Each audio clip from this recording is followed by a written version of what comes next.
As to Ciri with her exceptional gift, her story was hardly done. The sorceresses helped the Witcher determine that Ciri and Avallac'h were somewhere on Unvik. Geralt and Yennefer set out to find them. Eredin's last words proved a lie. Avallac'h and Ciri had gone together, he as her mentor, to a portal that had opened within Tor Gavalka, Valka's tower. Ciri entered the tower, prepared to use her powers to end a danger once and for all, to save all worlds from eradication in the grip of the White Frost.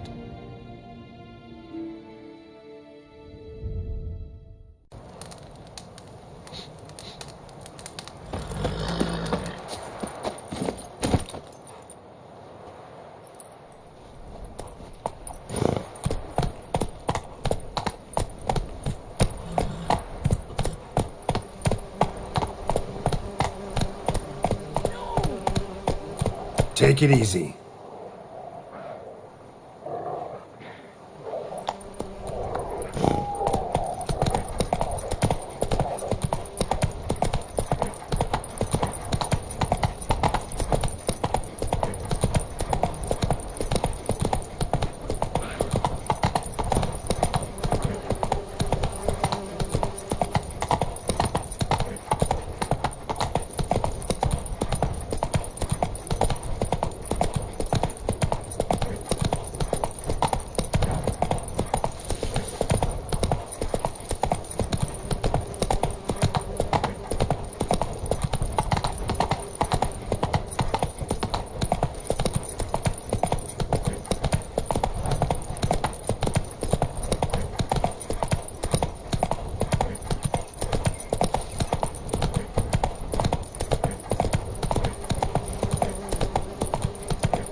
Master Ort.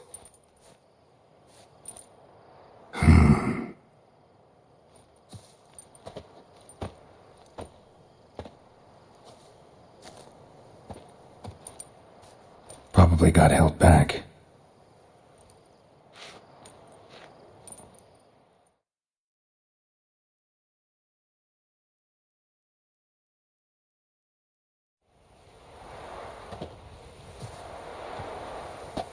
You're late. Soldiers. Blocking the roads, I know. No matter. You have it? As agreed. 38.5-inch blade. Weight just under 40 ounces. Silver-plated siderite steel core. Glyphs and runes both the length of the blade and on the hilt. Beautiful. Been in this trade for 3 decades. Only the best swordsman of the coin for my wares. When I say no Witcher has, or ever had, a better weapon, you ought to trust me. Reputation precedes you, Master Ort. I'd never doubt you. The inscription, as you asked. Zirael.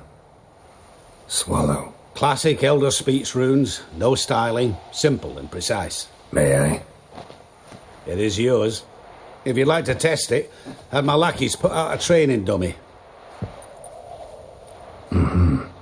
Your payment. Gems only, as requested. If you've an eye out for work, heard of striggers prowling the Maribor forest. Thanks. Need to visit the tavern first, but after, who knows? Good luck on the path, Witcher.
false healers, charm merchants, and filthy humans.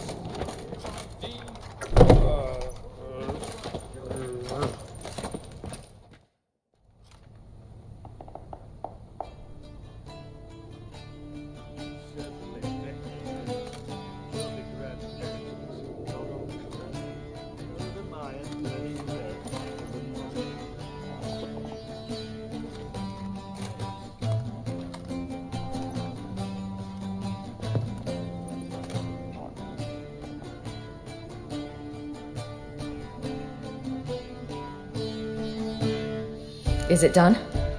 Yes. Did he believe you? I have no idea.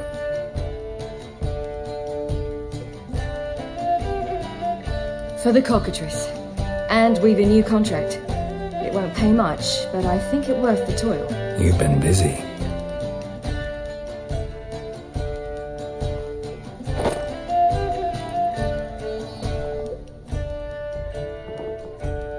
It's yours.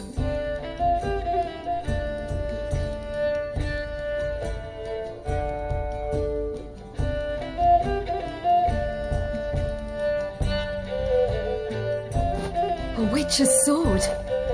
Swallow. Ooh, beautiful. May I? Not here. You'll have ample opportunity soon enough, Witcher.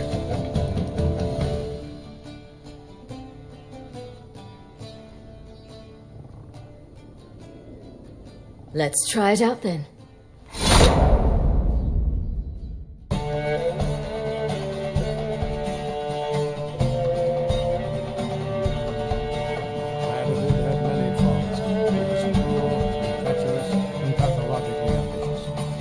Tactical genius, that's undeniable. Commanding forces far outnumbered by his foes, he handily defeated the invading nations. The Vidanian eagle spread its wings, taking all the north, including Novigrad. With victory in the war against Nilfgaard secured, Radovid proceeded to complete his ritual. As they had in Novigrad, pyres burned in Temeria and Edin, lands now liberated by the Vidanian army. In the drive for moral renewal, simple herbalist, powers, healers, and non-humans, all supposed heretics, were murdered in droves. For many, freedom beneath Radovid's scepter proved more tragic than servitude to another. As long as his armies went from one victory to the next, Emir's subjects remained boundlessly obedient. When a string of humiliating defeats proved Var Emre's fallible, the opposition, thus far secret, attacked. The subjects of the Emperor who had danced on the graves of his foes laid him to rest in a tomb of his own. While the continent bled engulfed by war, Skellige bloomed under Ceres's enlightened rule. Unlike those who had come before her, the young queen did not raid foreign shores, looking instead to her people, tending to her land. An island-bound nation prospered, though its fangs of yore were dull. Sevilla, Fiona, Helen, Rihanna, heir to Nilfgaard's throne, chose the life of a witcher. Geralt taught her all he knew, every skill he possessed. Then each set off on their own.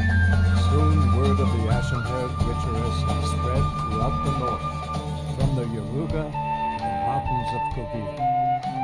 While monarchs moved borders and populations, Geralt and Yennefer lived a calm, quiet life, far from all things political. They breakfasted well after noon, more often than not in bed, and passed the days on lazy strolls and long conversations. Boring, you say? Perhaps. But both had sought this more than anything else.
Sent my young'uns to pick Don't you mushrooms look at yesterday. me. To the woods.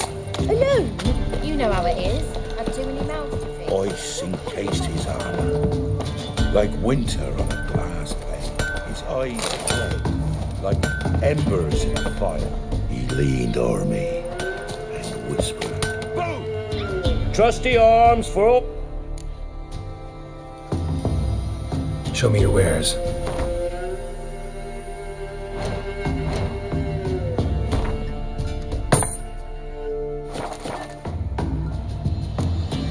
So long.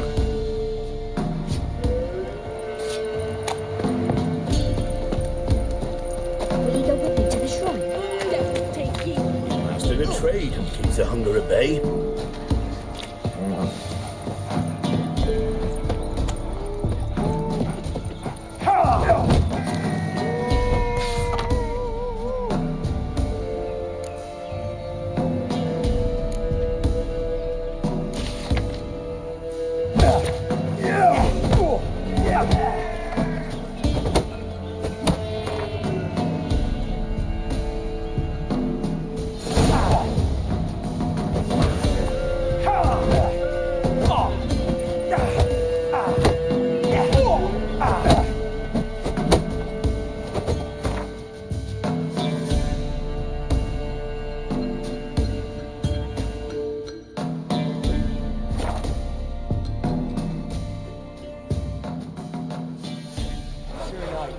Leave us be, we beg you. I should hear it. We are in need of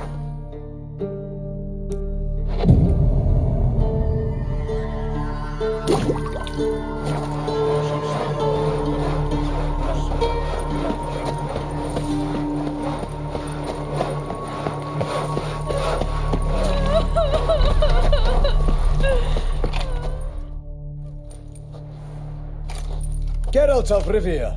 Ha! Sit with us, Witcher. Found your message on a notice board. You see, Palmerin, I told you. The griffin at White Orchard. I knew that were we only to follow the tracks of its slayer, we would in the end find Geralt. Milton de Peyrac Peyrin and Palmerin de Lawnful. Good to see you both.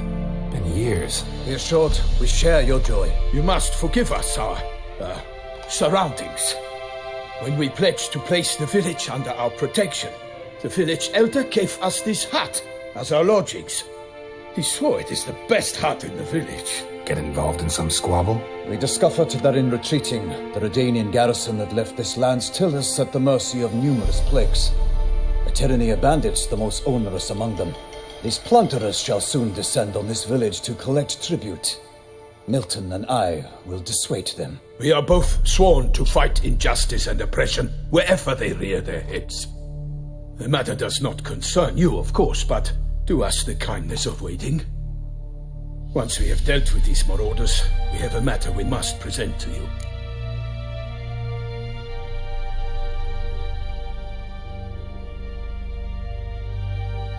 So, plan to go out and meet the bandits when they arrive? Fight them? Palmerin wishes first to appeal to their sense of decency. But I expect they will be deaf to this. Yeah, completely. We must afford them a chance to stand down. Many a hardened outlaw has left the path of wrongdoing upon hearing words of admonition. Doesn't happen in these lands.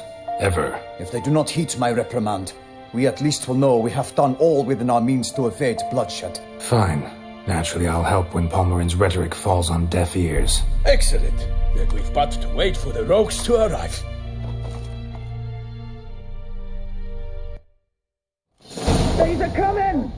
Hear that? Your bandits have arrived. Let us go out to greet them.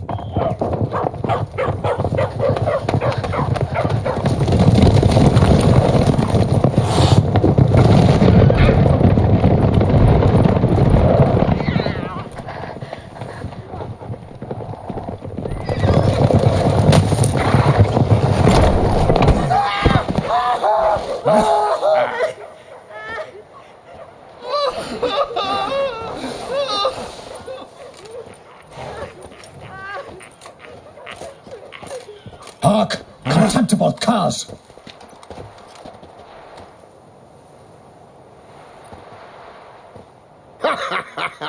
He mean us? I, Palmerin de Lawnfall, call upon you to repent. Set your hearts. Do you not see that they are blackened? Regular Punch and Judy here. To prey upon commoners is no honor. To loot their meager stores, abandon the path of shame, and we will spare you.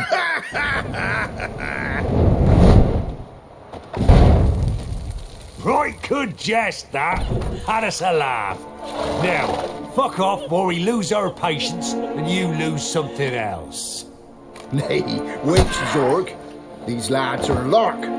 Mayhaps they know some tricks. Oi, players! Can you toss balls all loopity-like? Or do that thing where one spits fire while the other farts?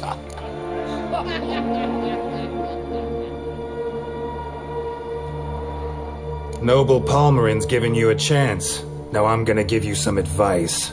Do what he says. Or what? Or you'll find yourself fighting knights errant in the pay of the Duchess of Toussaint. And they eat scum like you with their morning porridge. There's 3 of them. 2 turtled up in armor. We'll come back later. Some wench sent them. Folk will say we's afeard of wenches and jesters. Ooh, insulted the Duchess. Not good. Indeed, we cannot let the affront go unpunished. I swear upon the heron you will pay with your own blood. By the crane, villains, ready your arms. Tell if you love the gods! Or sometimes! Instead of blubbing you dub, fight! Not too late to surrender.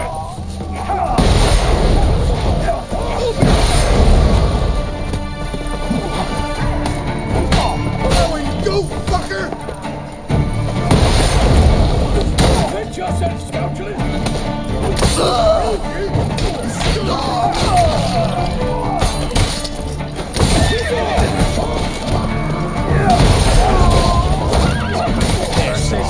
Still got legs.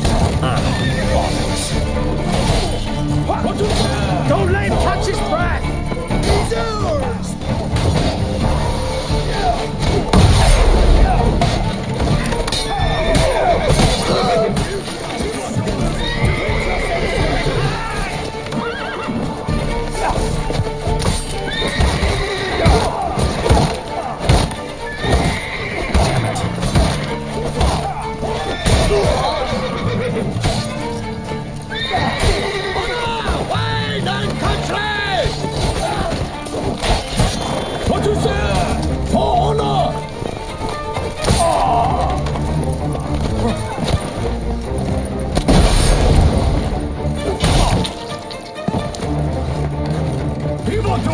Defend yourself, scoundrel!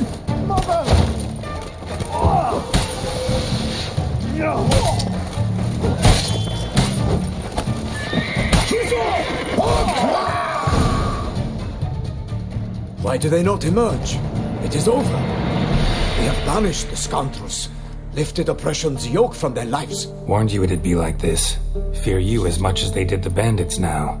Sorry, no fanfares and flowers. You're not in Toussaint. It is true what folk claim. In the north, no noble deed goes unthwarted. It is time to go home. And we shall, my friend. Come, Geralt. It's time we delivered our message.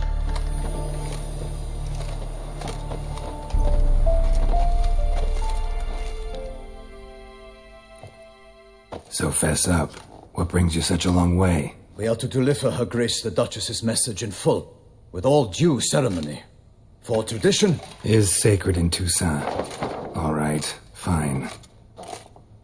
Most honorable Geralt, slayer of monsters and all evils nefarious, which prey on the defenseless of this world. Whereas never have you been known to deny help to the innocent, nor leave widows and orphans to fates undeserved. Answer you now our present summons. Free us from the beast which floods our streets with blood, and sows panic in the hearts of rich and poor alike. Come to our aid, Witcher. Thus humbly beseeches you the star-crossed city's most gracious protectress. Her illustrious Highness, Duchess Anna Henrietta. Shall you answer her call?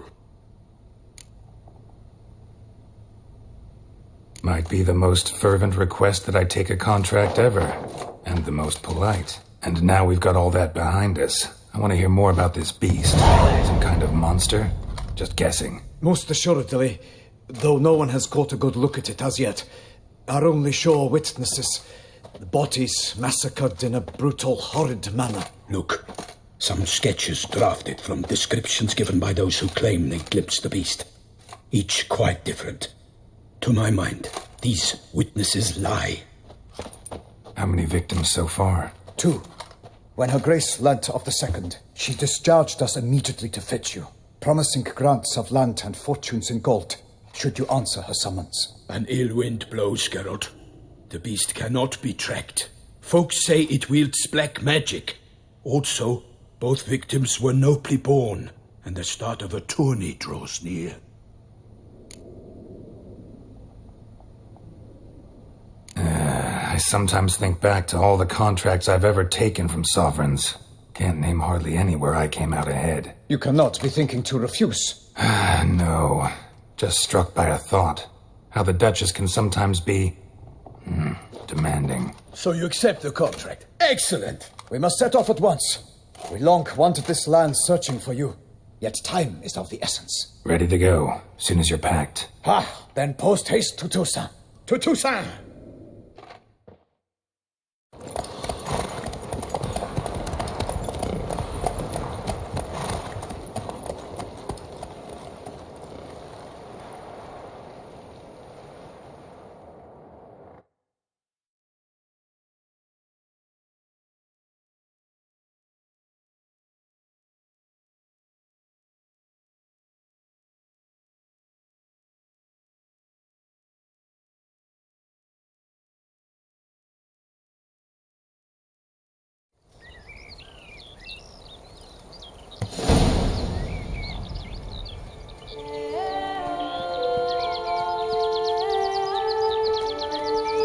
Toussaint, the land of love and wine. Exactly how I remembered it.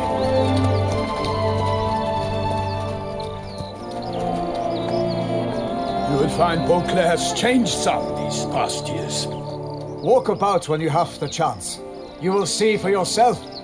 To me, place always seemed straight out of a fairy tale. Knights errant, elven palaces. You insinuate that we are somehow odd? I shall prove you wrong. This I pledge on the Heron.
Single-handed? None too wise. Neither is love born of wisdom, Witcher. So, Guillaume, outfitted.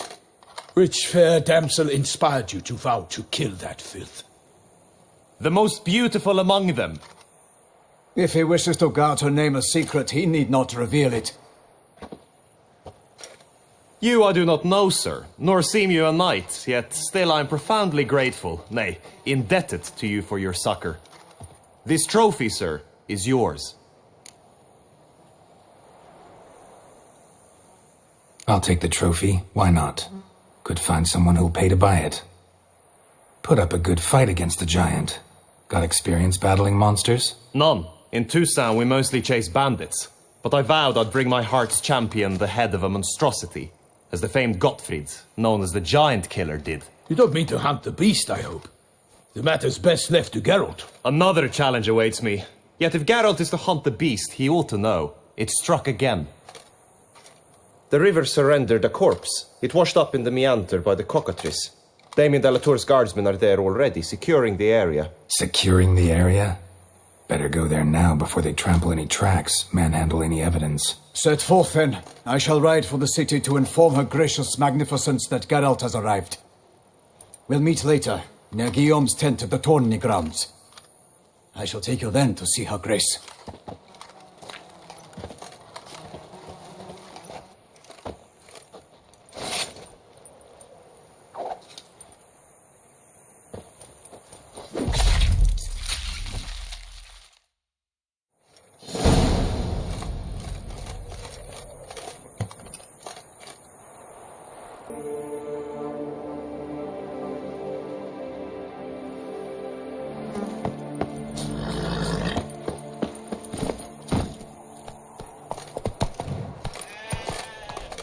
Brave kid, Guillaume. Parmarin oversaw his upbringing.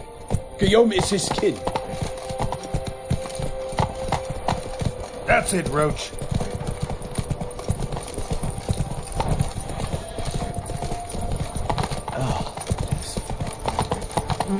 Good F. Using that.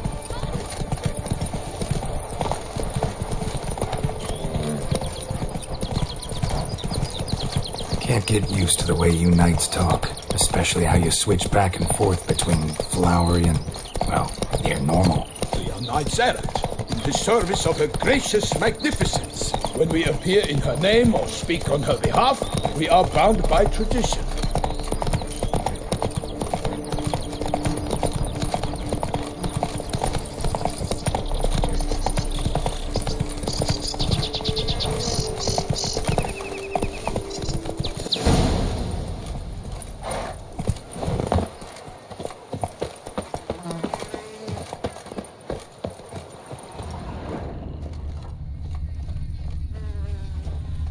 Hobnailed boots, multiple sets of prints.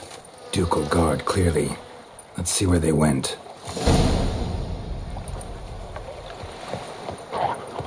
Walked along the shoreline. Perhaps the body lay on the bank. Anything taken by the current ends up in these shallows. Yes, the stench is furious. Got guests. Careful.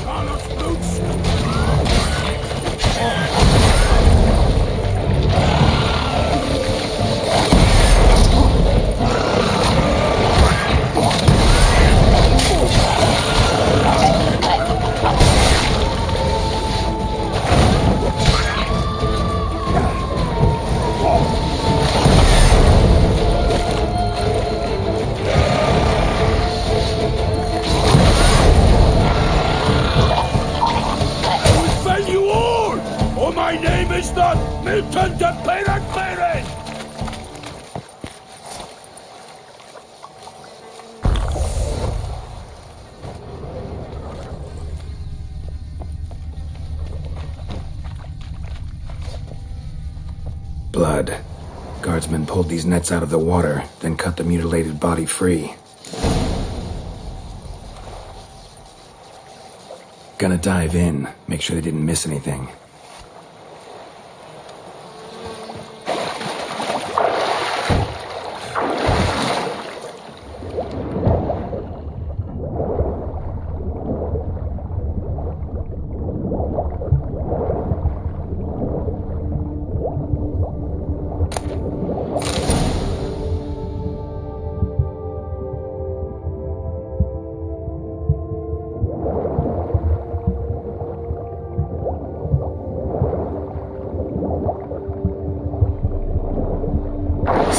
handkerchief. Monogrammed DLC. A noble's accessory, clearly. Need to comb the bank.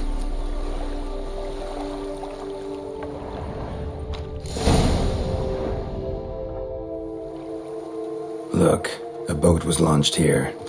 Guardsmen must have loaded the body parts onto it, taken them somewhere. Need to find out where. I'd like to look at the corpse before it starts to decompose. The inn. Its patrons must have seen the guardsmen, which direction they took. We should ask there.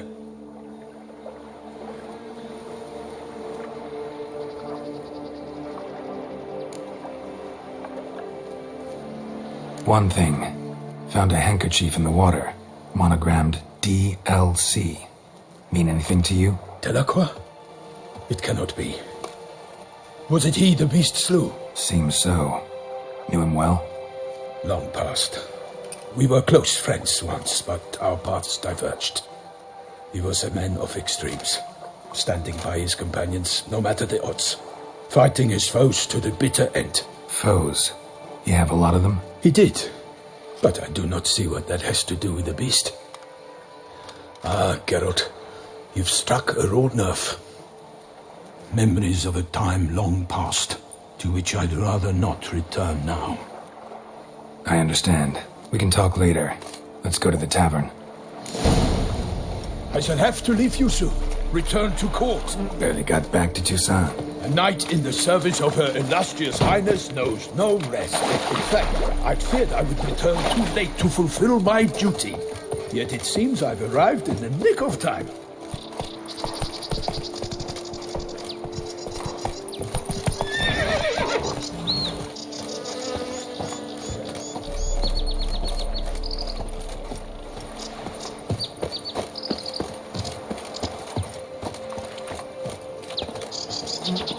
Once you have finished examining the corpse, be sure to report to Henrietta.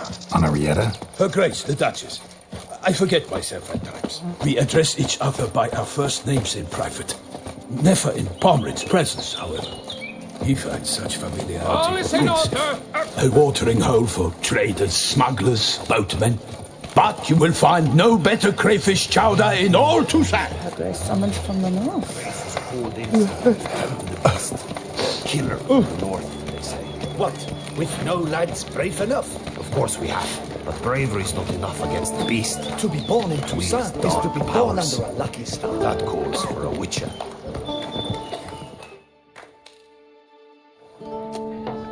By my troth, could that be the musty scent of fresh pâté?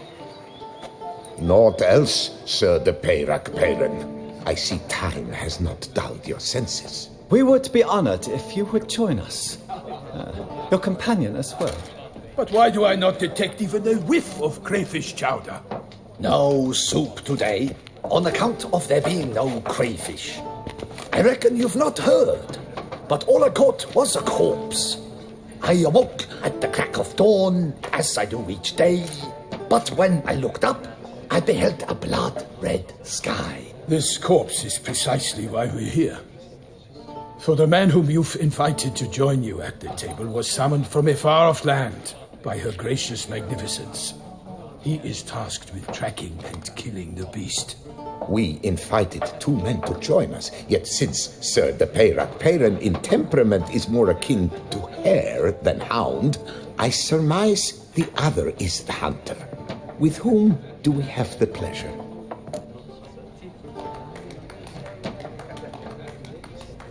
Name's Geralt. A humble introduction.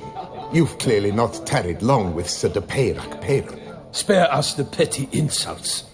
Geralt is a master of the witchering trade. He has questions concerning the beast's last victim. I was the one to find the corpse. The sun had just risen when I awoke, sat straight up in my bed, looked out the window, and beheld a sky red as blood. Ask Geralt, please, or we shall be here till winter.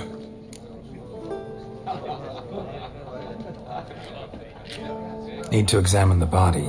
Know where they took it? They ferried it across, then loaded it on a cart and hauled it to a cellar at Corvo Bianco to keep it cool, see? What? Why, Corvo Bianco is Baron Russell's estate. When he learns they've turned his cellar into a morgue, he'll set his hounds on them. While you were gallivanting about the north, his vineyard was auctioned off. Who was that?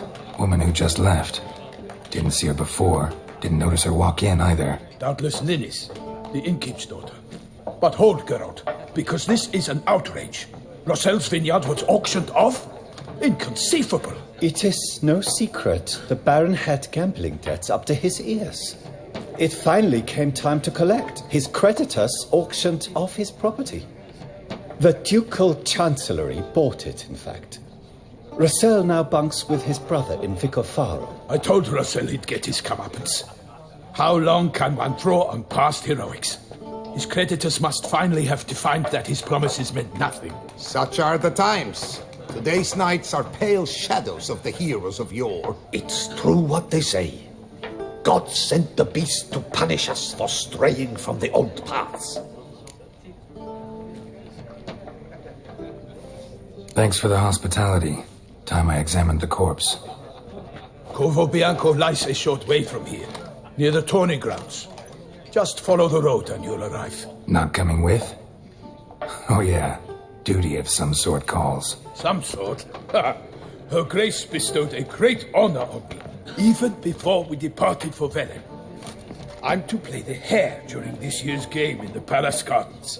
When you see me in my costume, you will wet yourself laughing. A little tempted to ask a few questions, but it sounds like a long, complicated story. One involving lengthy digressions into local history and tradition. So, see you later, Milton, and good luck.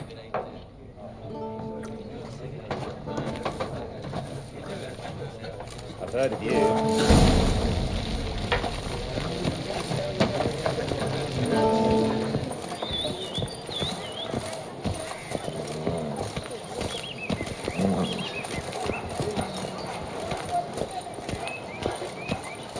Stocks and the whip await those running riot. Our duchy values peace and quiet.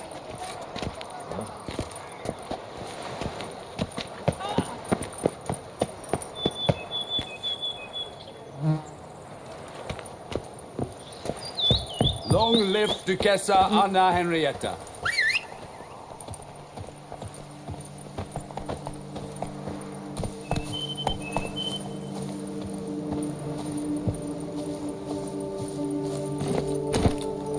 Move it!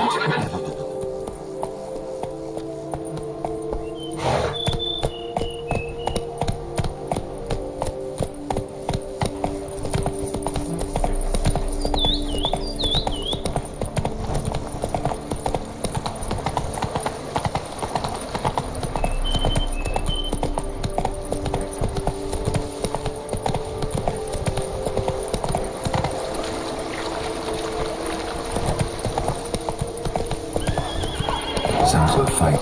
Have to hurry.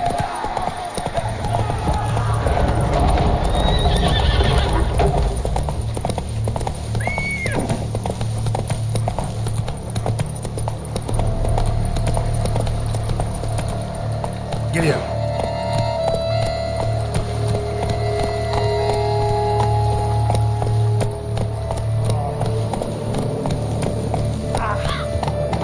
Damn it. The killer must still be here. Slower.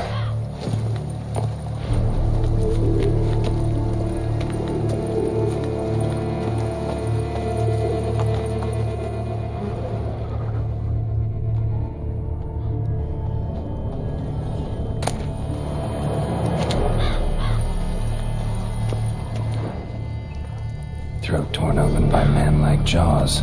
Man-like, except for long fangs.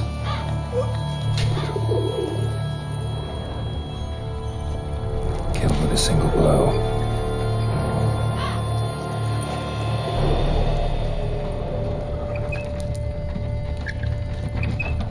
In the cellar, gotta be.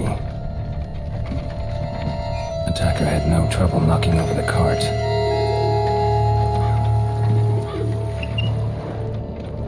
Claw wounds from 5 separate claws, spread of a small human hand, massacred by a vampire. Not an Ekimara, though, or a Fletter. Bruxa, gotta be.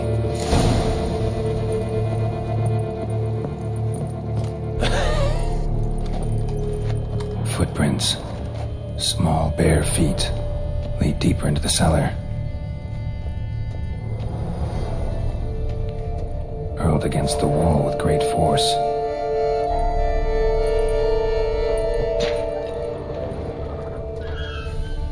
Took a lot of strength to batter this down.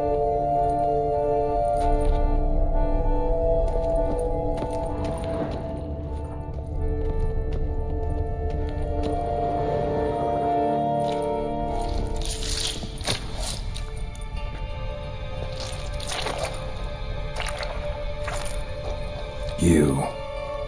Saw you at the inn. I know what you are. Don't know why you killed these people, though. Clearly wasn't for their blood.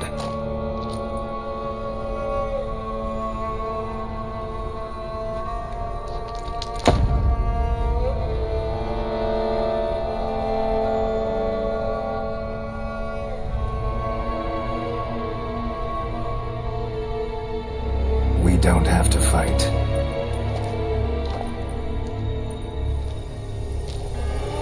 You are wrong.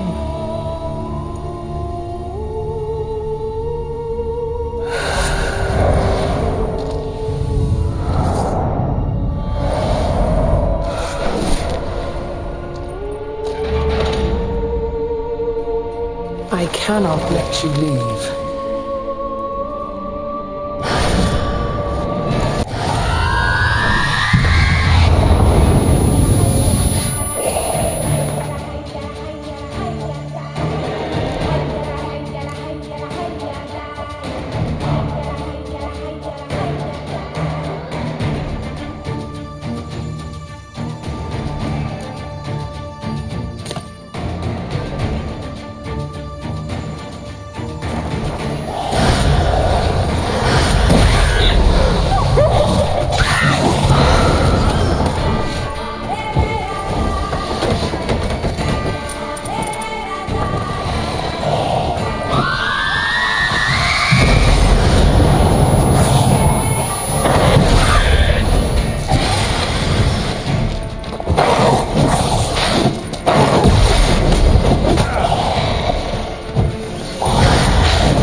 Stinks.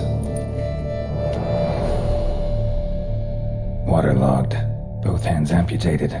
Body was quartered just as I thought. Laid in water for some time. Head swollen, and something took a few bites out of it. Something in the throat. A pouch, bulging with coins. Guardian florins from several different provinces. If the murderer did this, means we're dealing with a sentient thinking beast.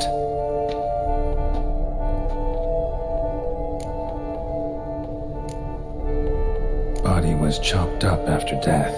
Blows struck with great force, but bones sliced through, not crushed. Creature that killed him had long claws, sharp as a witcher's blade. First sank its claws into the victim's heart. No Bruxa did this. Third hand. A spare? Except it's clearly not the victim's. Guardsmen must have not noticed it as they picked everything up. How's this possible? Still warm. Blood still flowing. Several monster species can regenerate. Never heard of that happening to their severed limbs, though. Or of their limbs seeming completely alive after so much time. Examine the tissue more closely later. Might learn something.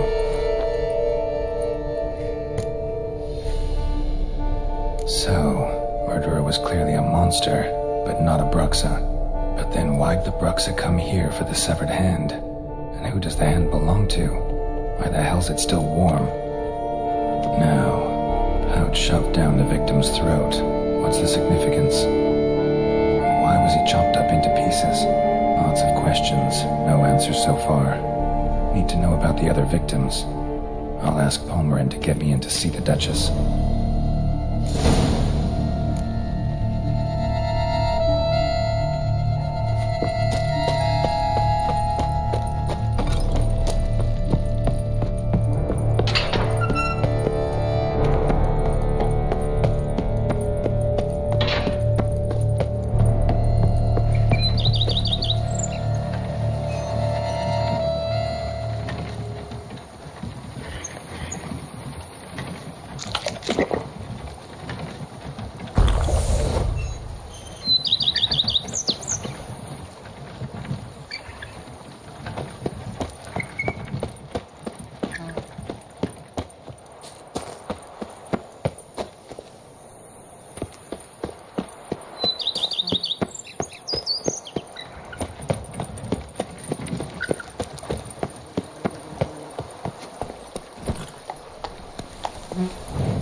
Come on.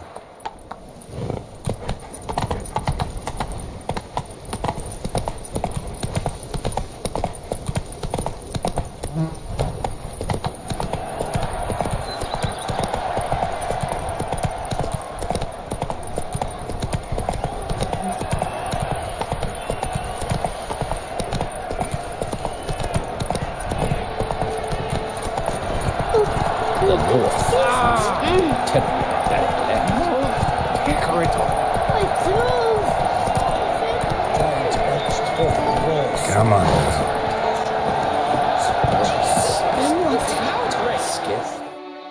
Need to speak to the Duchess, urgently. All right, you scamps. Story's done.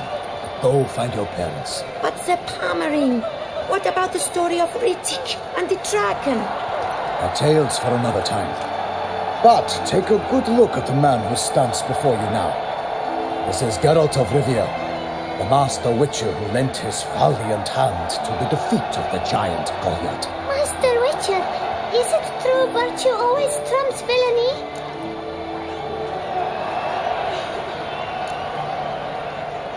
Not always.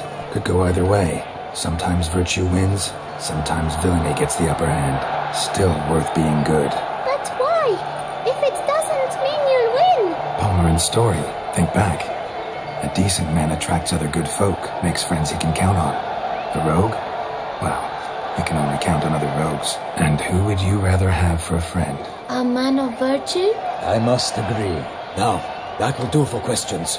Go find your parents. Her Enlightened Highness has doubtless arrived at the tourney grounds to watch the battle in the arena. If we hurry, we'll be in time to speak with her before the spectacle begins. Lead the way.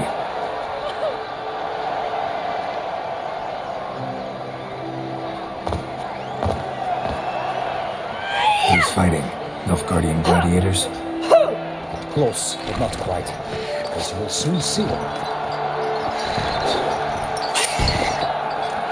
Someone's gonna fight a Shelmar?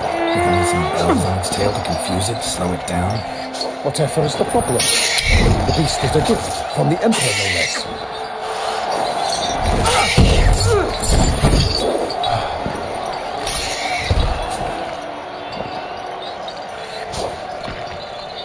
This is dangerous. Bells on its tail aren't enough. I saw the spectacle of the sword in the arena of the Unravel. There, a knight defeated a Shelmar with bells on its tail. Might have gotten lucky. Shelmar might have been lame. Who knows? Only a Witcher has a real chance against a healthy Shelmar. And that's not even every Witcher. Besides which, releasing a monster that dangerous in front of a crowd, plain irresponsible.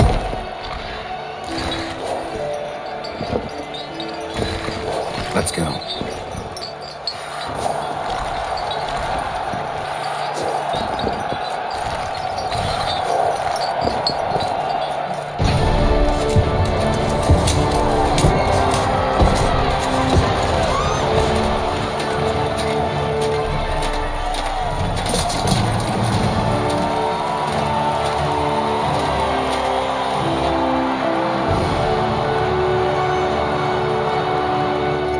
I dedicate my imminent victory to fair Lady Vivian.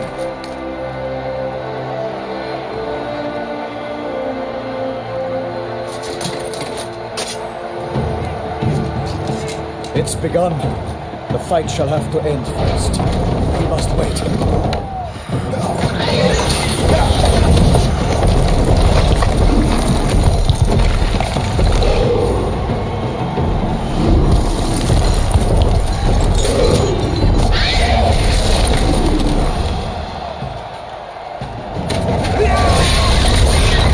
Got a bad feeling about this.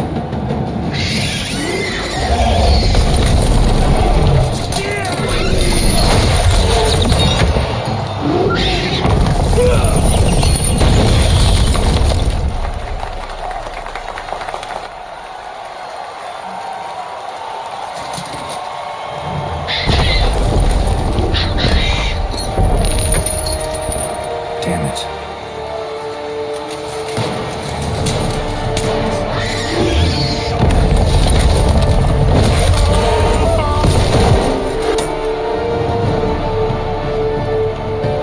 We have to help him.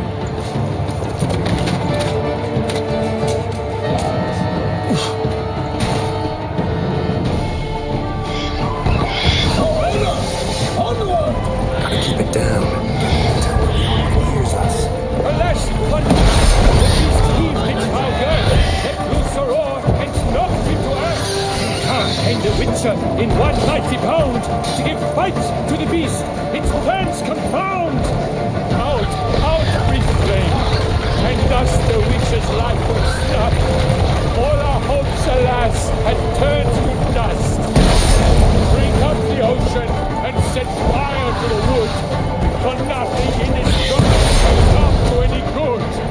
The fate of the beast has been weighed by the gods. Soon the Witcher shall triumph against all odds.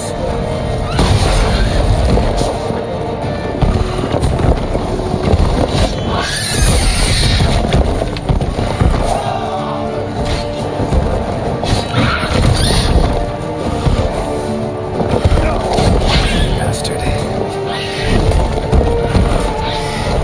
The witch awaked till the time was true. Then 12 darts and spun, struck the monster right through. Honor! Wide and country! And who leads such a monster's spurt? So the witcher wounded Shelmar, then its foul hard hurt.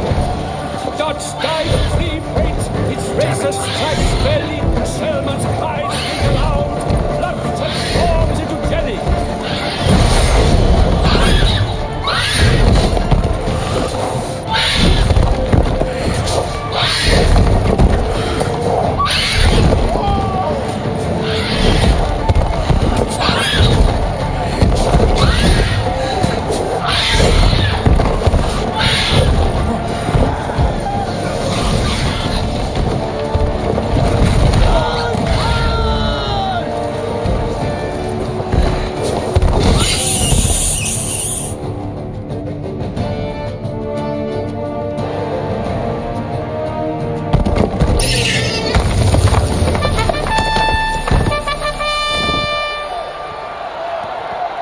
That Shelmar lies defeated by Geralt of Rivia, master of the witchering trade.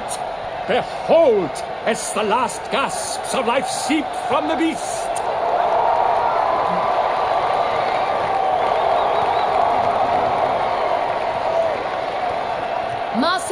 Geralt, do what you must. Finish the deed!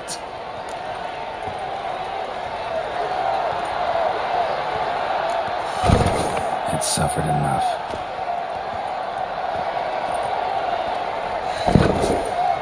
The monster lies slain! The fight is done!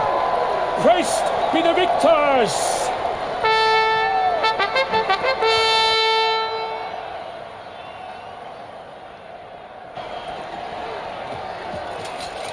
Guillaume? The lad came damned close to dying. I'm fine. Not hurt at all. Vivian? Smile as befits a hero and keep silent. Speech clearly pains you. She approaches.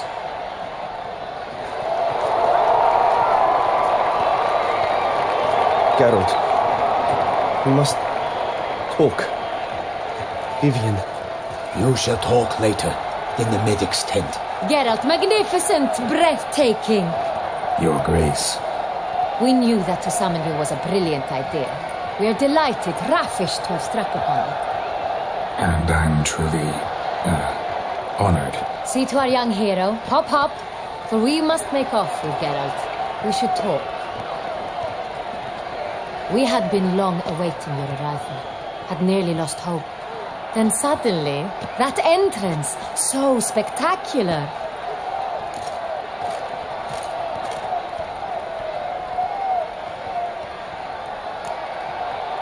Your Grace. Shaelmars are dangerous creatures, even to knights in full-plate armor. Nonsense. In Toussaint, knights have battled beasts for mere glory since time immemorial. True. Guillaume suffered a few bumps, scars, and bruises, but in return gained eternal glory as he who slew the monster. What about the crowd? Say the Shaelmar had vaulted into the stands. Would have been a massacre. Geralt, though we value your fortuitous intervention in the arena, we would remind you your services have been retained, and as shall soon become clear, you will be generously compensated for completing another task altogether. Your Grace, my contract. I'd like to discuss it. Naturally, but not here. We shall need Damien. He led the investigation pending your arrival. But wherever could he be? Come, we must find him.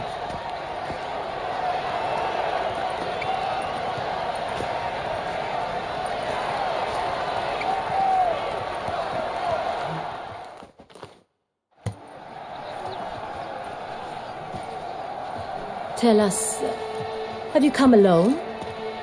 Or did Viscount Julian accompany you? Wish to see Dandelion, Your Grace? Yes. I mean, no. Yes. But solely to tell him we regret. Yes, deeply regret rescinding the death sentence we so justly handed down upon him. If we could turn back time, we would make certain he sat in a tower till he rotted. No, we would ensure he was broken on the wheel, then drawn, hanged, and quartered.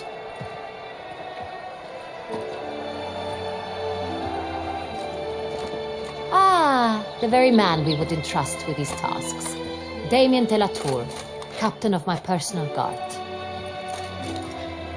Your Grace, Witcher. Greetings.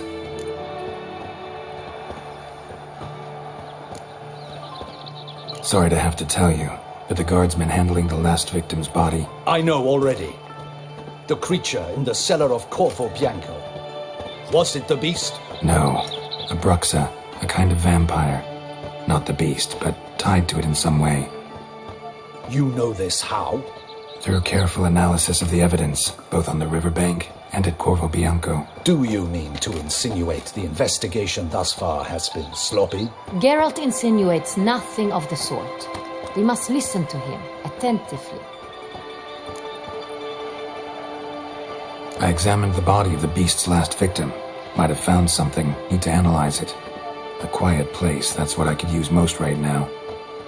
And maybe the help of an alchemist or a mage. Also like to hear all you know about the previous victims. Take it Sir de la Tour is my man for that. Firstly, call me Damien, please. Secondly, you should know I spoke against summoning you here. I've heard much about you. You bring trouble, or thus far have, always. And we've enough trouble as it is. Yet we are capable of defeating the beast on our own, without an outsider's help. I've no doubt about it. Damien, we settled the matter of the Witcher's employ some time past. Definitively. Since you have broached it nonetheless, let us discuss Geralt's pay. Are the legends true? Do Witchers usually demand that which you find at home, yet did not expect? Not quite, Your Grace. Law of surprise, it's something we invoke at times, but rarely. Usually we just take gold. Disappointing. This law sounds rather romantic. On the other hand, on returning to the palace, we would likely find impatient petitioners or a set of sample fabrics for a new dress. Poor rewards, both. I fear you'd not have much use for any of the surprises we are likely to come upon. Thus, we've decided you shall receive the deed to a vineyard, Corvo Bianco, and the sum of coin. You will doubtless consider this adequate. Title to the vineyard shall be given to you at once. Surely you'll need lodgings while you hunt. The coin, however, will be yours only once you have slain the beast. Lovely, generous gesture, Your Grace. Corvo Bianco. Isn't it the Duchy's temporary morgue? Is it now? The Chancellery's bungled things again, we fear. Not to be left unsupervised for one instant. Yet, in its mood, a morgue should present minimal problems to a Witcher. What's more, nothing enhances a wine's reputation better than a grim legend. Thank you, Your Grace. I accept the contract, of course. But as I said before, I'll need some information.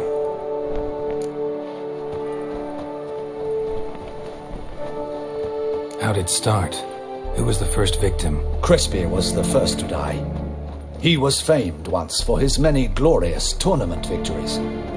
Then he grew old, hung up his sword, and took to winemaking. Crespi was not loved by the wine merchants.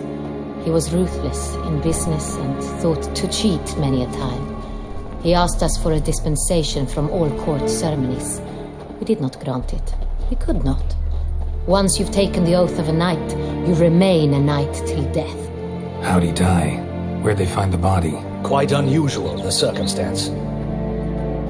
He was at a feast when suddenly one of his fellow feastgoers noticed he was missing. The town watch found him an hour later, on his hands and knees, propped against the town pillory, his sword hanging from his neck. He had died of wounds inflicted with claws, not a weapon. Blows of great force. So he died suddenly, but the body was on its knees, meaning someone posed it. So it seems. Second murder. Tell me what you know. In the city there are certain nooks. No one reasonable ventures there after dark. Ramon Dulac's corpse was found in one such place. With the first murder, terror gripped the city. Its inhabitants grew wary, kept to safe areas. Consequently, news of the second victim came to us from a group of concerned cut-purses. Criminals fear the beast? Telling in a way. Take it you've excluded the possibility that Ramon died at the hands of these bandits. Do you believe me an amateur? Not hands, but claws killed Ramon Dulac. The wound was deep, clean. His body was found in the gutter, dressed in nightshirt and cap, a pillow placed under his head, and his sword replaced by a bed warmer. Ramon Dulac, a knight who but a dozen years past was an advisor to our father, the Duke. Someone went to a lot of trouble to make him look ridiculous. Maybe revenge was the motive. It's not out of the question. Dulac had shady dealings with the criminal underworld, but no one ever came forth with concrete proof of any misdoings. So, first two victims were knights, best years behind them. The same could be said of the third. Sir Delacroix was wont to claim that in modern times knights face new challenges, enterprise being the latest addition to the chivalric virtues. He made a veritable fortune in the grain trade. Palmerin even nicknamed him Sir de la Stinch. Found a coin pouch on his body. Contained florins dating from various times. hailing from different provinces of the Empire. Delacroix loved coin, true, but had no patience for numismatics. Lots of similarities between the victims. All the bodies were found in strange places under extraordinary circumstances. Seems the murderer, whoever or whatever it is, has some meaning to convey. These were honorable men. We are horrified by the disdain, the disrespect with which they were treated. These were knights of Toussaint. Blast it. Might be the point. From what you say, none was a model of virtue. Ever considered that's what the beast's trying to draw attention to? All the murdered men were knights who swore fealty to the 5 chivalric virtues. And even if the... Knights of Toussaint swear fealty to what virtues exactly? Honor, wisdom, generosity, valor, and compassion. 5 virtues. Why are they so important to your knights? Strange question. Your Grace, forgive me. I'm a foreigner trying to understand another land's customs. You are forgiven. According to legend, the virtues we cultivate were bestowed upon us by the Lady of the Lake. How we truly came to espouse them, none remember. In Toussaint, we believe men of low birth should be simple-hearted and obedient. We expect much more, however, of our knights. They are to be soldiers and courtiers, lords and servants. Thus, the need for clear moral guidelines. At the time of his dubbing, a knight vows to demonstrate throughout his life honor, wisdom, generosity, valor, and compassion. Beast seems to be pointing up moral decay, denouncing it. Victims were all humiliated. Might have been murdered to emphasize their lack of specific chivalric virtues. Honor compromised by the pillory. Wisdom by ridicule. Generosity by a coin pouch shoved down a throat. It seems to fit, true, though not perfectly. Can't discount the theory if it's on the lips of everyone in town. Say our reasoning's right. Next murder will be just as showy and denounce the victim's lack of the 4th virtue, valor. We can also assume that victim will be an elder knight. Let's think. At the moment, all the knights are either at the tourney grounds or in the palace gardens. Our annual hare hunt shall begin there shortly. Have you heard of the custom? Milton mentioned something.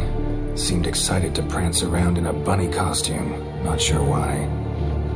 Hang on. Strange circumstances, a knight advanced in years, the famed cowardice of rabbits.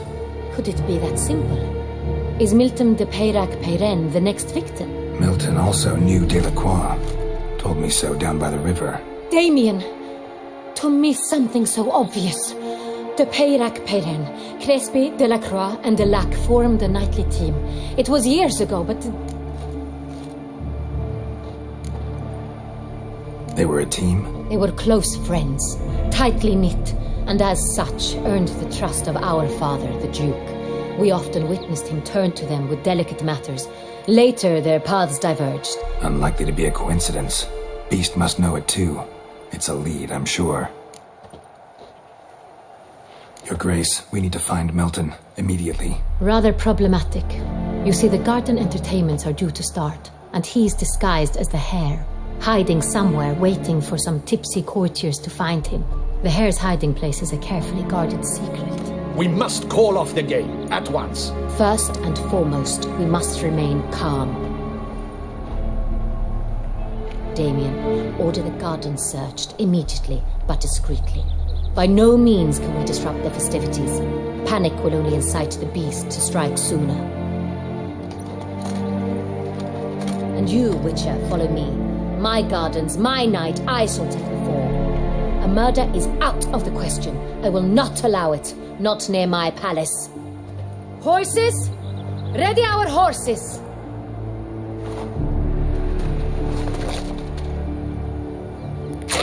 Your Grace!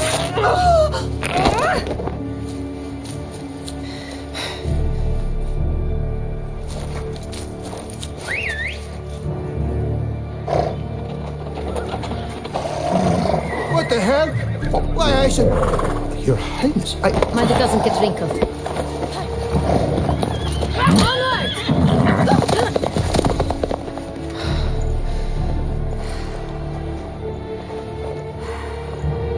Hey! That is silk! Be careful! Give it to me!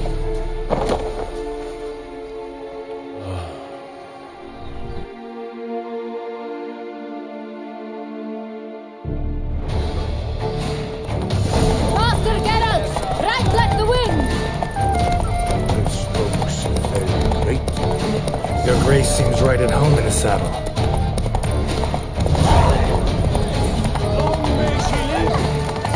This way! Through town! Try not to lose your way! Sharp right! Take care! God! Duchess. Follow the together.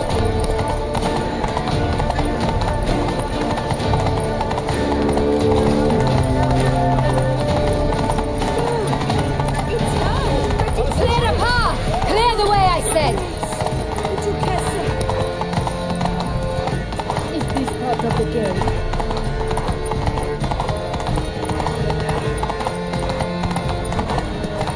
It's here! Just round the corner! Hurry!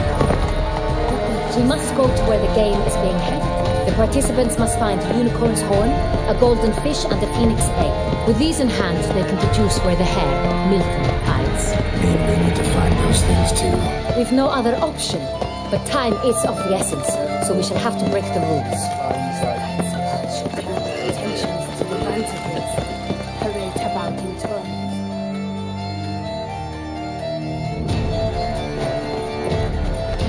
On second thought, through here.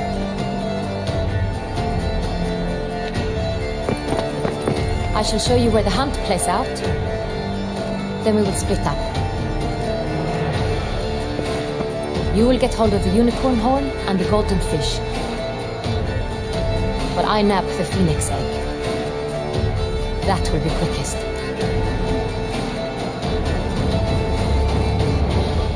Golden fish. Do I need a rod or a net? Please, Geralt. It's not a real fish. Look there, towards the water. See the lights? The hunters are trying to hook the fish from boats. You must simply dive in and find it. The unicorn. How do I catch it? It's terribly skittish, true, but I'm sure you will find a way to earn its trust. It runs round, over there, look. The golden fish and the horn both contain things or clues that will help us find Milton. Once you have fish and horn, find me among the other phoenix egg hunters. All clear? Then let's get to it.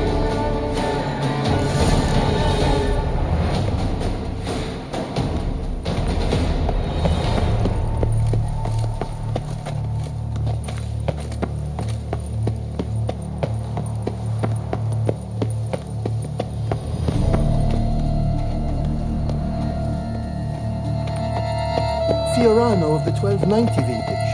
I do encourage you to drive. Your Grace. All is in order.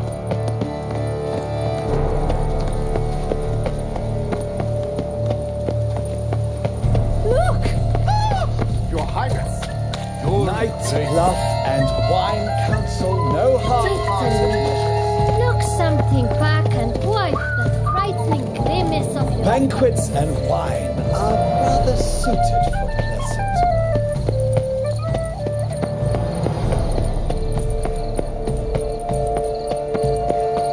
Golden fish should be easy to spot once I'm under. Supposed to be golden. Do you think I don't know? She can't a butcher. They say... Did someone just dive in the water? Perhaps that's the way to do it. Sure, if you're a peasant.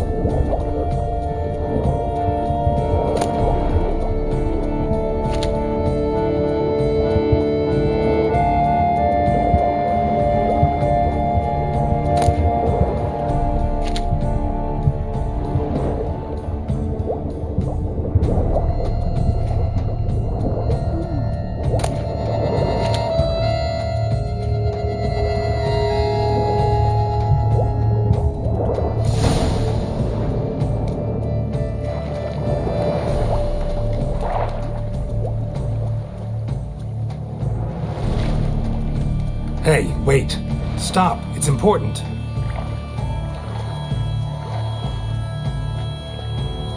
King Cormorant, sire, accept this offering we bring. Prithee cast upon us your merciful eye, and bear before us its secrets. As the moon its heavenly course doth trace, in my domain I await that moment of grace, when a soul of good or ill repute brings me a gift, fitting tribute.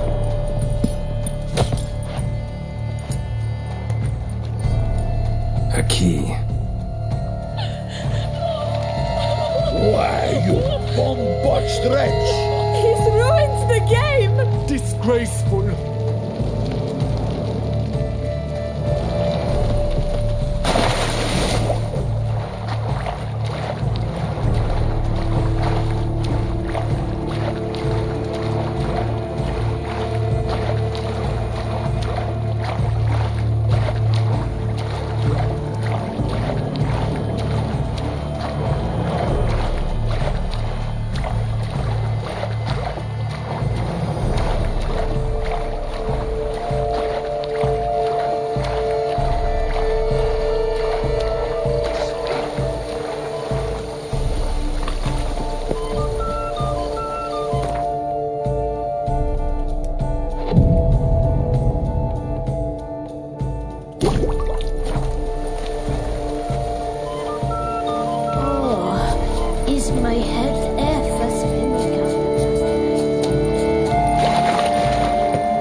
Perhaps an apple will work. Or some sweets. We would not be in this predicament, dear sister, were you still a virgin. Do you really wish to have this conversation again? Here and now? Hush, or you'll spook the beast. We shall try the sweets. Hey folks, gonna have to ruin your fun. Sorry. Who's that?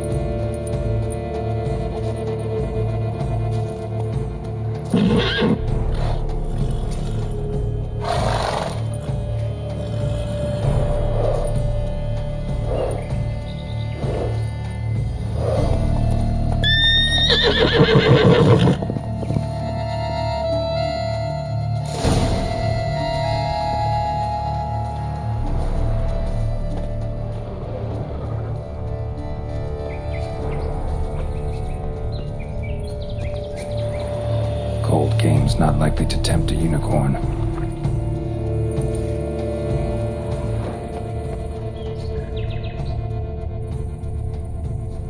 Crispy apple. Should like that like any other damn horse.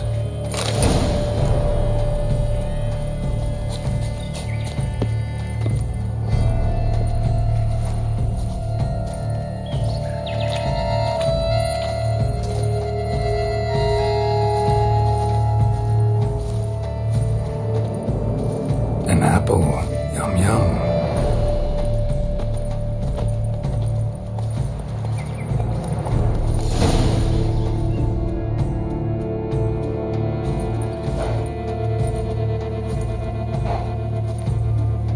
Easy.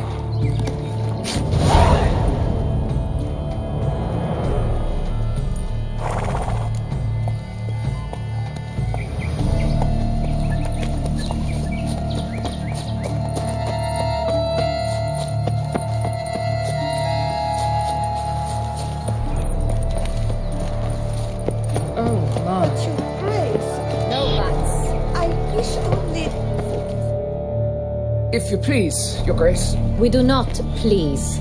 We act out of the highest necessity. All shall be explained later. But it's against the rules. I am the rules.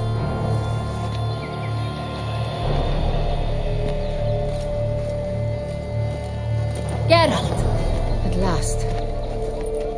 Got a key and a clue. And I've another. Show me yours. Who wrote this drivel? I begin like a groan, hollowed out with ease, then end like a mouse with a head of hard cheese.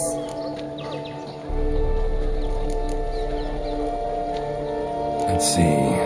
Groan with ease gives us green, right? And mouse with a head of hard cheese.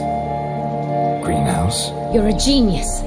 Several greenhouses in the gardens, indeed, but only one with a door that locks, the key to which looks just like the one we found. Greenhouse it is then. Let's go.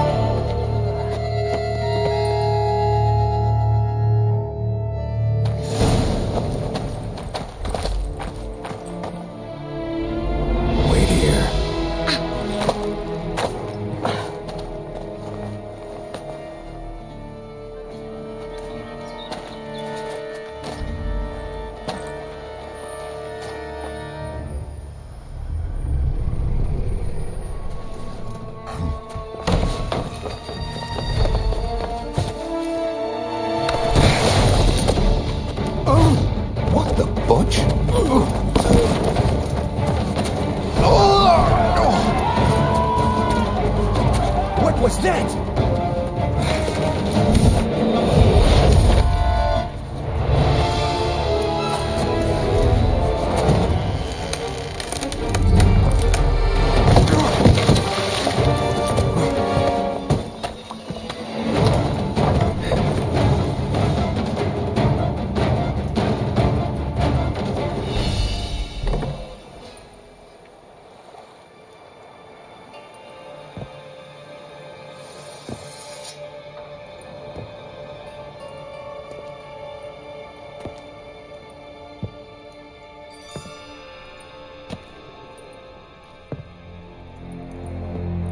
I'm here.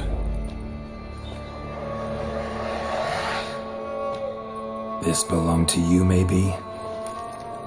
It did, but you may keep it. I've a new one. I do not know you. I've done you no harm. Yet first you butchered a Bruxer who was dear to me. Now you pursue me. Why? You've killed 4 innocent people, at least. And you?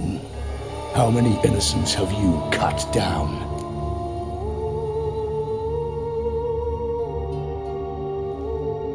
Not here to talk about me. Yet that is exactly what we are doing. So, did they send you after me? Who are they? What do you mean, they? Duchess hired me. You've been murdering her subjects.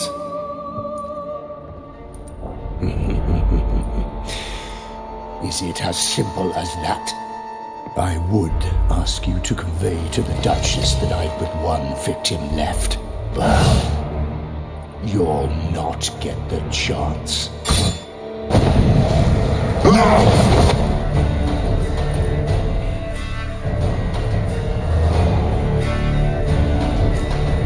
Come on.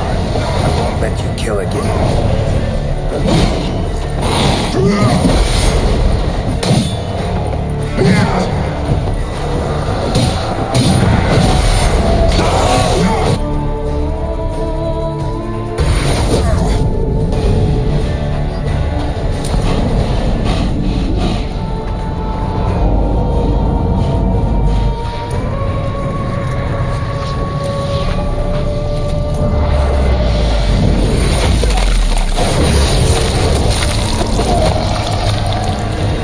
To stay where you are. Regenerate. I know you're in trouble. I can help.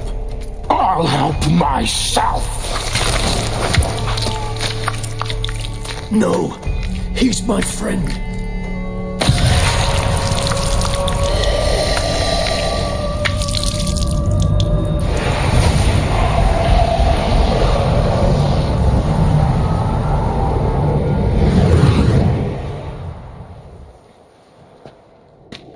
Yes, Geralt, it's me. Regis?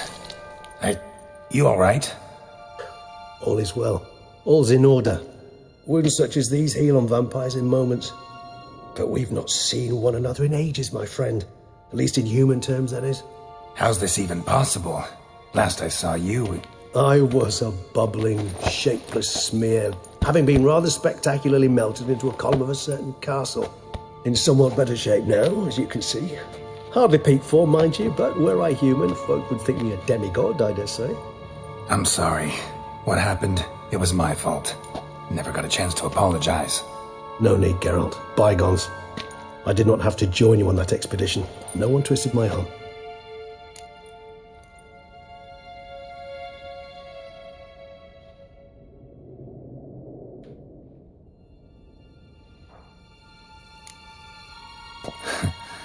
Local serial killer seems to obey you. Maybe you could talk him out of it, convince him to stop murdering. Why do you think I'd come? It shall not be easy, as Dettlaff can be rather stubborn, though you must certainly recall that neither do I surrender readily. So that's his name. He's your friend? You might call it that. Though Dettlaff is, how would you humans put it, more bestial than I am. But not to worry, I'm working on him. Haven't exactly done a great job with that. He's killed one knight since I got here, at least 3 others before I arrived. For good reason, I'm sure.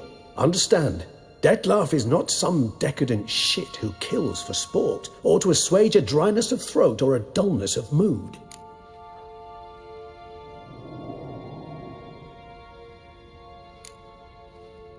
Seem pretty damn sure of that. I am, because I know him very well.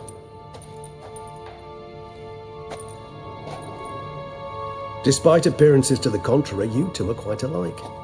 You've both noble hearts, yet you both are wont to perform ignoble deeds. When circumstances force you to, of course. Remember the year 964? That was 3 centuries ago. Blind fear gripped Rivia, Lyria, and Spala. Women and children were dying. Their mutilated, dismembered corpses littered the fields. Brute of Lyria. Read about it.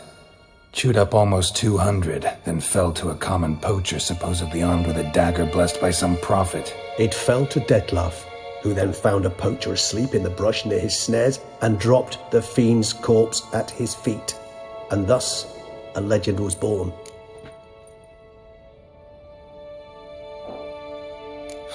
Vampires rarely help humans. Must have had his own agenda, hunting the beast. You err. He slew it for one reason alone. The monster killed a lad who once in the street had offered Dettlaff an apple, expecting nothing in return. Terribly noble of him. You do not have a monopoly on altruism, my friend. Vilgefortz melted my body. Dettlaff found what was left. As per our codex, he had a choice. To leave me where I was, or to care for me and nurture my remains. He chose the latter.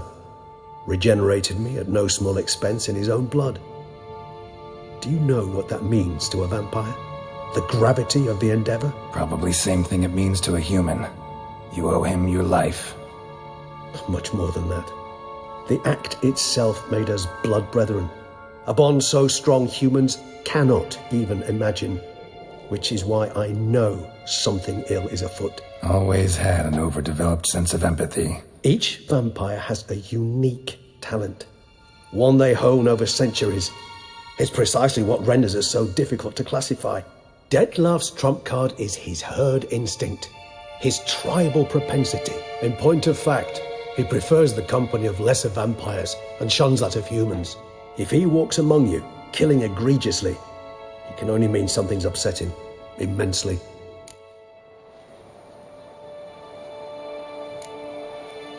Anything specific? Some set of things that'd be likely to set him off?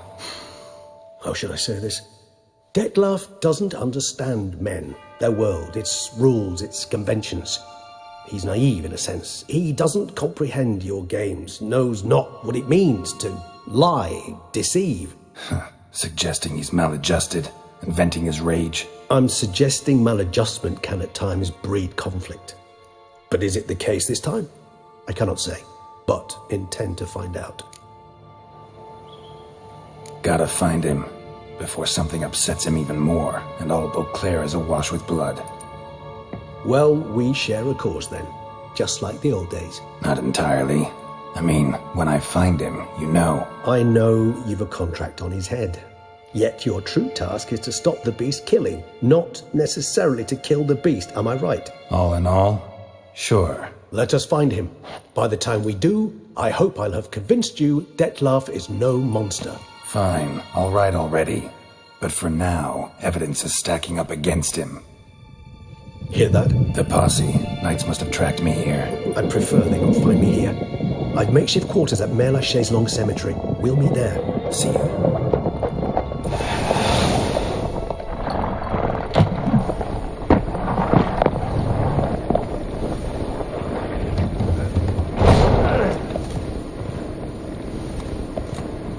Witcher, we flew here as fast as our courses would carry us. Yet I fear we're late all the same. Pray, where is the beast? Still investigating. About to inspect this site. Withdraw your men before they trample all over the evidence. Sirs, we must let the Witcher do his work. Milton's murder cannot go unavenged.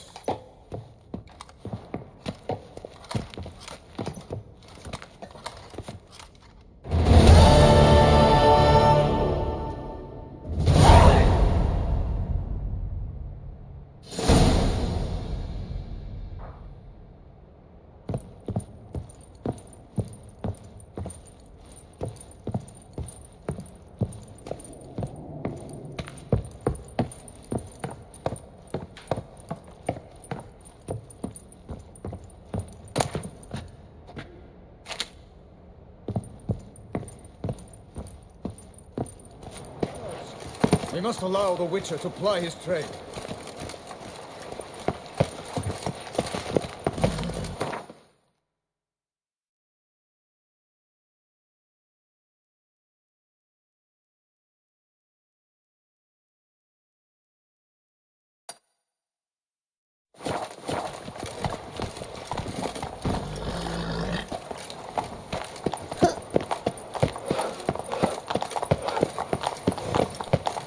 Best behave, Fred.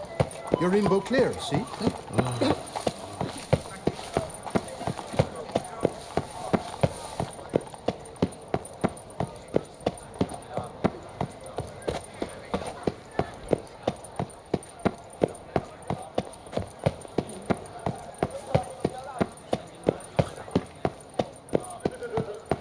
A bottle of wine's enough This for two. is Beauclair. Sir! Sir! A letter for you, sir! Letter? Who from? Can't rightly say, sir. I was just to deliver it.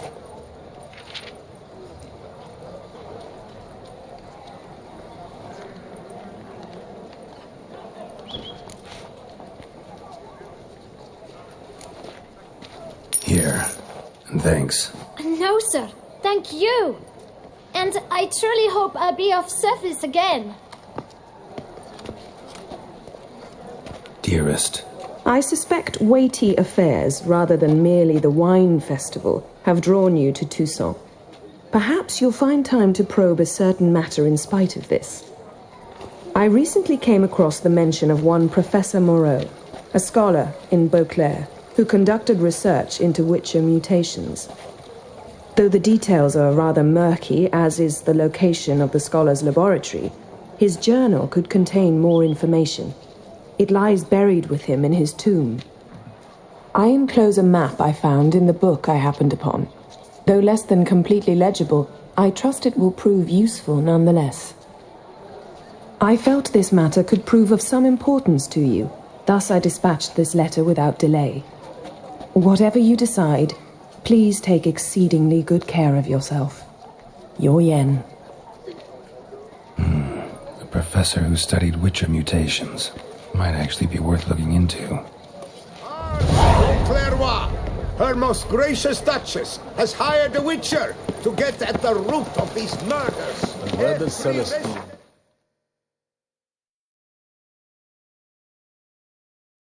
I did not spy him at the tomb. Your boots could use some polish, Baker. Problems. Hire a Witcher. It's a good thing you've come.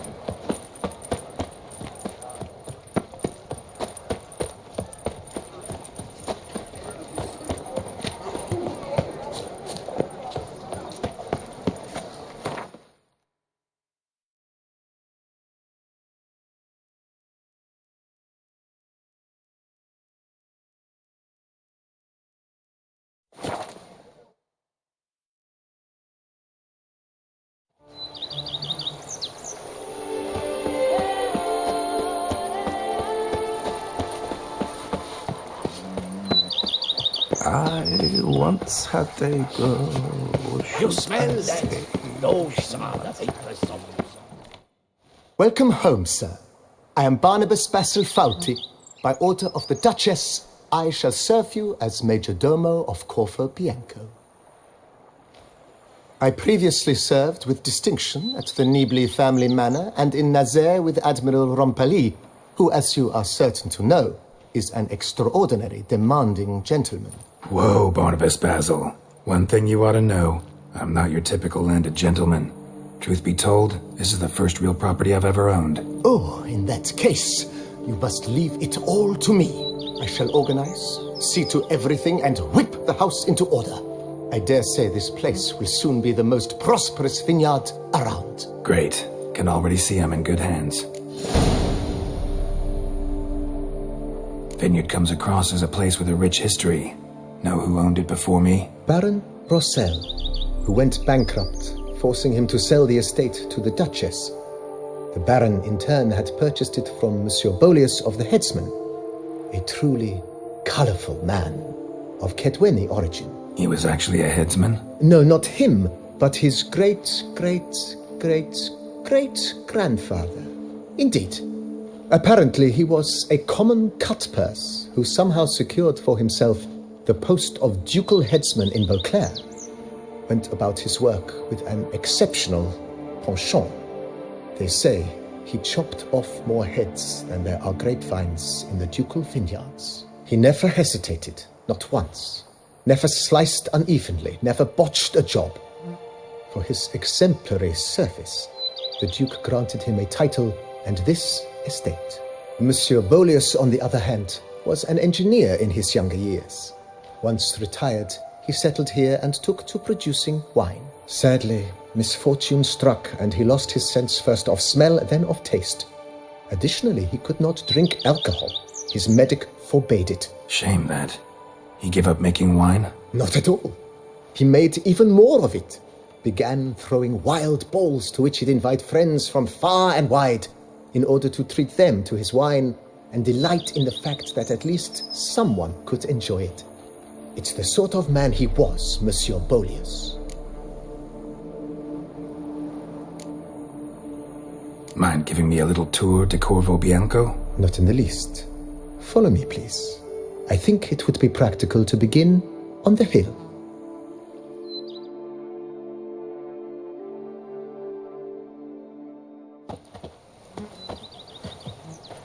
Behold, sir, your estate in all its splendor.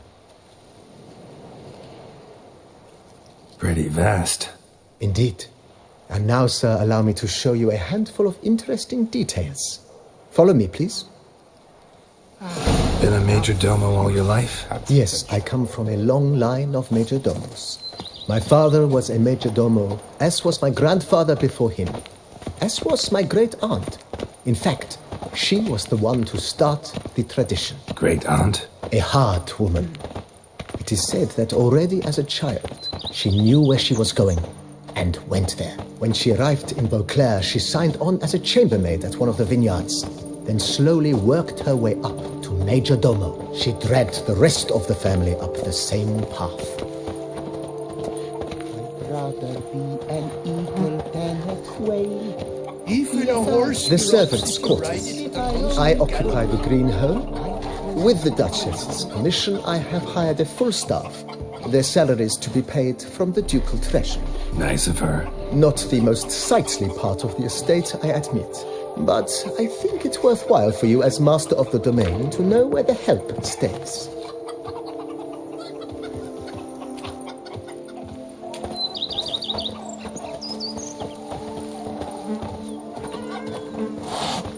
Diddly snaps! Baron Rossel ordered the vines in this part of the estate uprooted and olive groves planted in their place. They look beautiful, especially come spring. Don't look at all bad now, either.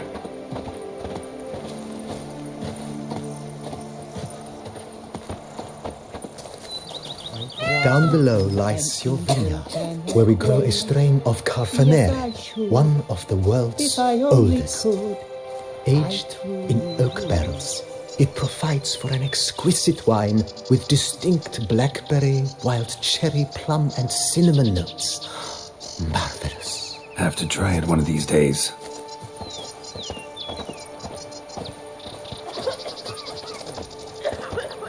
The Dutch is small, but do you know any? Nice well. Picturesque. Yes, though it ran dry long ago. During the raucous feasts Master Bolius held, he would order it filled with wine. There's a tale of a guest attending a Bolius ball for the first time and thus unaware of the custom. He had suffered great heartburn and had decided to end his life by jumping into the well. The festivities were coming to a close, and the well was nearly empty when the suicidal guest finally jumped. Instead of killing himself, he nearly broke his legs. My To Camille numb the pain, ate something he drank the fierce. Drank himself to death? Not at all.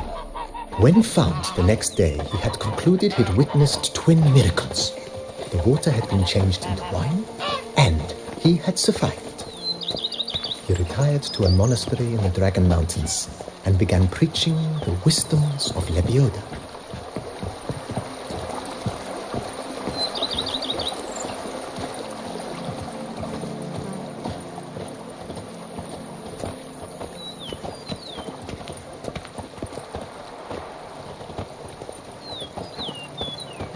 Monsieur Bolius, his wife Nina, kept a garden here. A supremely lovely place it was. Bit neglected now. I agree. Yet nothing stands in the way of restoring it to its former glory, and once again planting it with herbs and other vegetation.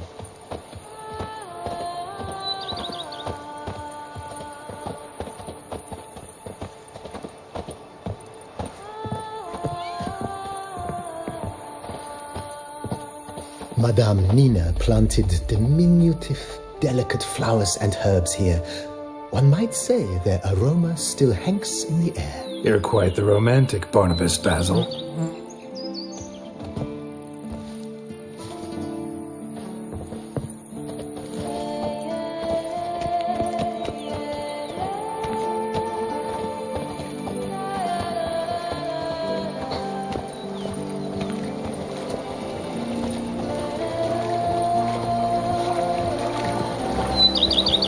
White wolf himself.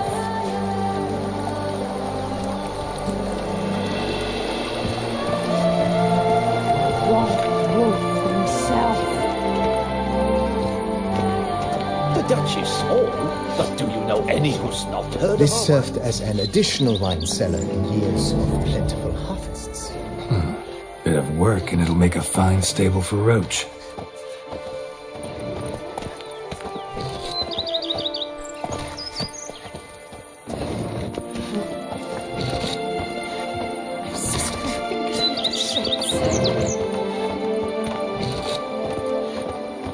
The cellars, voila. During Monsieur Bolis's time, wine was kept here, but Baron Rossel used it to store olive oil as well. I took the liberty of cleaning up the mess, which I made while fighting the Bruxa. Thanks, Barnabas Basil. Appreciate it. Every single lady keeps a devil somewhere shady.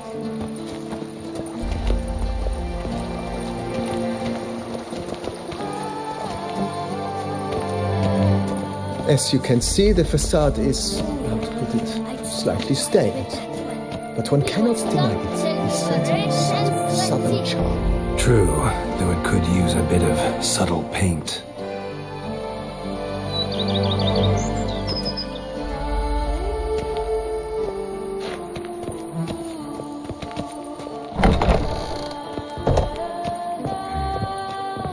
And welcome inside. On the left is the master bedroom. On the right, the dining hall and kitchen. Upstairs, you shall find the guest room, currently used for storage. Not a bad idea. At the moment, the house is only minimally furnished. Yet I believe we will, together, devise some innovative arrangements. A few paintings, for instance, would breathe new life into the abode immediately. With that, sir, you've seen the full lay of the land. Corfo Bianco is a beautiful estate. I must admit, time has taken its toll. Forgive me for being forward, but if you were to choose to invest a small sum towards its beautification, consider me at your service on the matter. Think I'll take you up on that. Be sure to come and see you if I decide to do any remodeling. Mentioned the place could stand to be spruced up. Oh, most decidedly, sir. The question is where you would like to begin this rejuvenation.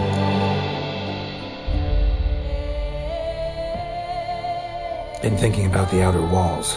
Maybe a fresh coat of paint or some patching. If I might dare to make a suggestion, why not start with a general renovation? I once oversaw such work at Admiral Rompelli's summer residence. The effects were simply breathtaking. Not only did the residence positively sparkle afterwards, but we also made room to display the Admiral's armor and weapons, of which he was a passionate collector. It's in your hands then. Make the place shine. I shall get to work immediately. Within a day's passing, I shall have sent for the crew which rebuffed the Admiral's residence. They are the finest specialists around. Highly skilled at what they do, it shall not take them too long, I wager. 2 days after they begin, your eyes will behold your residence in its refurbished, rejuvenated, beautified state.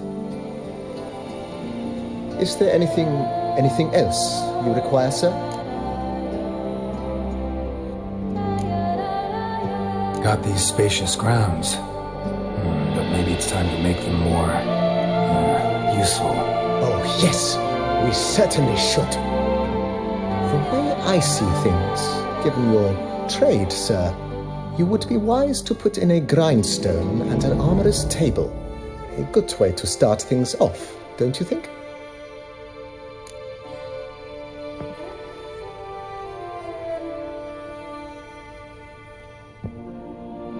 My armor needs work from time to time. You know, oil this, reinforce that. Could use a decent work table where I could do all that. Admiral Rompelli once hired a specialist who made the finest armorer's tables this side of the Yaruga. I will contact him at once. Good. Order me up a table like that. Immediately, sir. I expect it will take at most 1 day to arrive. Will you be needing anything else, sir? In my trade, my blades get dull pretty quick. Could use a grindstone, professional grade. Of course. No one would consider that an unnecessary extravagance, I would wager. Then send out for one, please. A high-quality stone to be set up in the yard. Of course. I shall send a runner to town at once. I believe you shall be grinding to your heart's content by tomorrow. Will you be needing anything else, sir?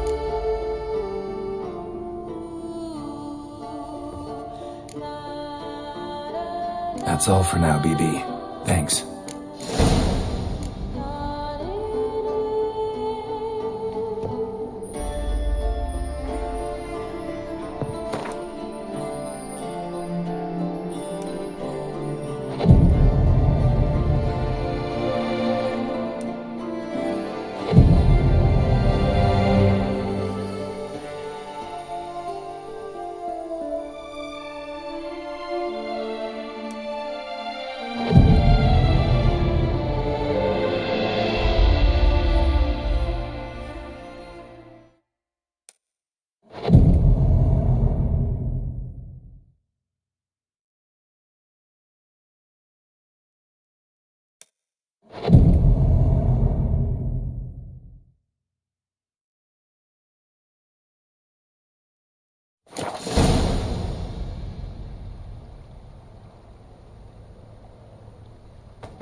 growls like an angry wolf. A man who dare not down some red is a I man want whose rights that like to girl thump his head.